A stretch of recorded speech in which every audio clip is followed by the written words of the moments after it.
আমার জগন্নাথ দেবের রথযাত্রার উদ্বোধনী পর্ব আমি 27/6/2025 তারিখে জগন্নাথ দেবের রথযাত্রা আরম্ভ করেছিল আর আজি 5/7/2025 তারিখত রথযাত্রার সামৰণি উদ্বোধনী ৰথত এয়া প্ৰচেছন হৈ আছে।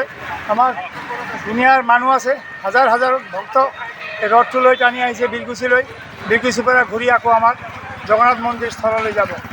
সমূহ ভক্তবৃন্দৰ হৈ মই আমাৰ কমিটিৰ হৈ সমূহ ৰাইজক শুভেচ্ছা জ্ঞাপন কৰিলোঁ।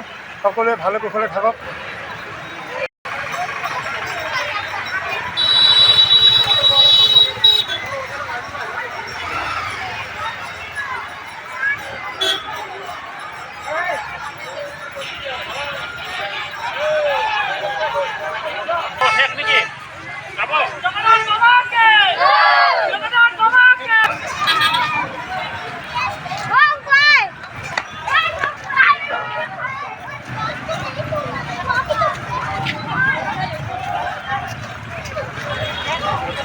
যিকোনো খবৰৰ বাবে যোগাযোগ কৰক 7099017330 লগতে 7099017110 নম্বৰত।